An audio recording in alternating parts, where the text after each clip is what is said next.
جیهان لە سایەی گازی سروشتیدا لە گۆڕانکاریەکی گەورەدایە. پەیوەندیەکانی نێوان دەوڵەتان سەر لە نوێ دادەڕێژرێنەوە و ململانەکان هەندێکیان دەبنە شەڕ و هەندێکیشیان بۆ دۆستایەتی دەگۆڕێن. هەرێمی کوردستان کە خاوەنی ڕێژەیەکی زۆر گازی سروشتیە لە هاوکێشەکاندا پێگەی چی دەبێت و چۆن مامەڵە لەگەڵ گۆڕانکاریەکان دەکات.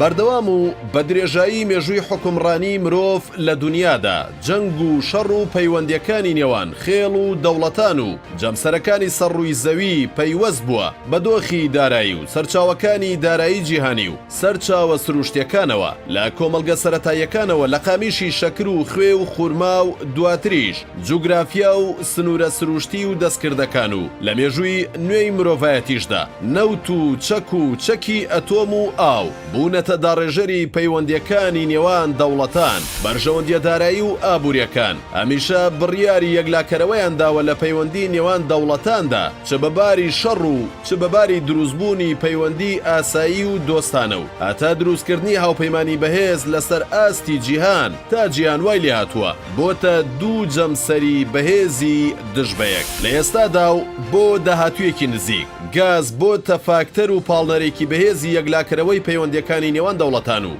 داڕێژەری نەخشەیەکی نوێی جیهانی کە پێدەچێت جیاواز بێت لە نەخشەی ڕابردووی جیهان ئەو وڵاتانەی کە خاوەنی بڕێکی زۆر لە گازی سروشتین بوونەتە کارکتەری سەرەکی گۆڕانکاریەکان و ئەوان بڕیار لە پەیوەندیەکانیان لەگەڵ دەوڵەتانی ترەدەن و هەر ئەوانن بڕیار لە داگیرکاری و شەڕ و شۆڕ لە ناوچە جیاوازەکانی سەرڕووی زەویەدەن. ئەو وڵاتانەی کە خاوەنی گازی سروشتین چۆنیان بوێت پەلدەهاوێژن بۆ شەڕ و داگیرکاری وڵاتان و هەمووانیش لەگەڵ ئەوەی هاوپەیمان و دۆستی وڵاتە داگیرکراوەکانن ناتوانن هیچ بڵێن چونکە نایەنەوێت پەیوەندیەکانیان لەگەڵ وڵاتی داگیرکار تێک بدەن کە خاوەنی گازی سروشتیە. بە نمونە رووسیا کە خاوەنی بەشێکی زۆر لە گازی سروشتیە و بەشێک لە وڵاتانی ئەوروپا لەوێوە گازی پێویست بۆ وڵاتەکانیان دەست دەخەن پەلاماری وڵاتێکی وەک ئۆکرانیا دەدات و هەڕەشەی داگیرکاری لێ دەکات و وڵاتانی هاوپەیمانی ئۆکرانیاش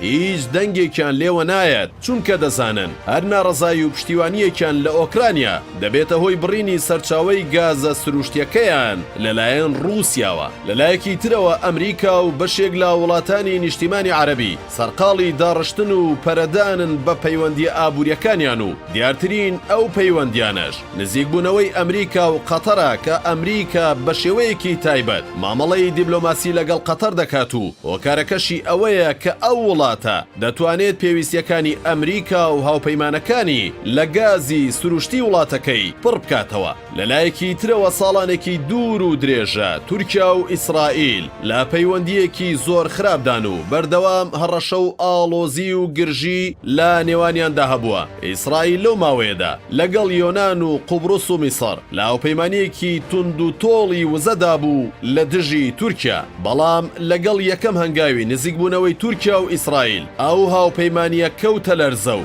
مەترسی لە ناوچوونی لەسەرە چونکە ئیسرائیل دۆستێکی نوێی بۆ پەیدا بووە کە خاوەنی گازی سروشتیە کە وڵاتی تورکایە. هەموو ئەم نزیکبوونەوە و هاوپەیمانی و دۆستایەتی نێوان وڵاتان کە بەشێکیان لە شەڕ و ناکۆکی توندەوە گەیشتوونەتە ڕێکەوتن پەیوەستە بەبوونی گازی سروشتی لە بەشێک لە وڵاتانە و پێویستی بەشێکی تر لە دەوڵەتان بەگازەکە و وایان لێ دەکات پەنا ببەنە بەر هاوپەیمانی و دروستکردنی دۆستی نوێ لە ناوچەکە و جیهان ئەگەرچی ئەو هاوپەیمانەیان دوژمنی لە مێژینەشیان بێت. ئەمەش دەرخەری ئەو ڕاستیەیە کە هاوکێشەکان بەهۆی گازی سروشتیەوە دەگۆڕێن و جیهان نەخشەیەکی نوێ بەخۆوە دەبینێت.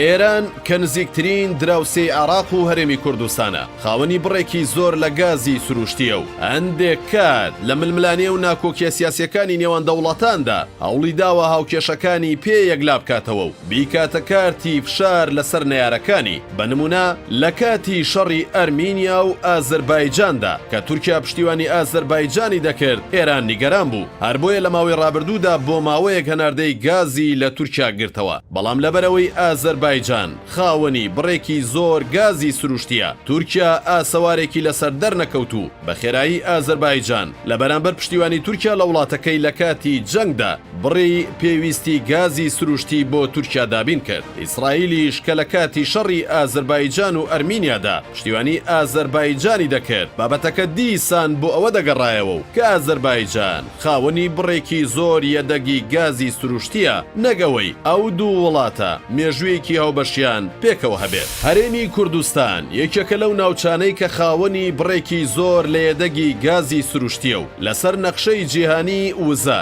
لە پلەی هەشتەمی گازی سروشتیدایە و لە توانایدایە لە سەدا سێی پێویستی جیهان پڕ بۆ جوگرافیایەکی بچووکی وەک هەرێمی کوردستان. هەرێمی کوردستان خاوەنی چەند کێڵگەیەکی دەوڵەمەند بە گازی سروشتیە و بۆ کارکردن لە دەرهێنان و هەناردەکردنی گازەکەشدا حکوومەتی هەرێم گرێبەستی لەگەڵ چەند کۆمپانیایەکەیە و بەپێی سەرچاوەکان لە ئێستادا ڕۆژانە بڕی 452 ملیۆن پێسێجا گازی سروشتی لە هەرێمی کوردستان بەرهەم دێت و هەناردەی بازاڕەکانی جیهان دەکرێت کە بە وتەی بەرپرسانی ئەو کۆمپانیایانەی کار لە بواری گازی هەرێمدا دەکەن پلانیان هەیە لە ساڵی 2023دا ڕێژەکە بگەێنە سەر و 600 ملیۆن پێسێجا کە ئەوە بڕێکی زۆرە لە ئاست پێویستی ناوچەکەدا. ئێستا هەموو وڵاتانی دنیا سەرقاڵی ڕێکخستن و سازانی پەیوەندیەکانی نێوان خۆیان و ئاوپەیمانی و جەمسەربەندی نوێ لە جیهاندا دێتە ئاراوە و نەخشەی داهاتووی جیهان دادەڕێژرێتەوە. هەموو ئەو وڵات و ناوچە و هەرێمانەی خاوەنی گازی سروشتین بوونەتە چەقی گفتوگۆ و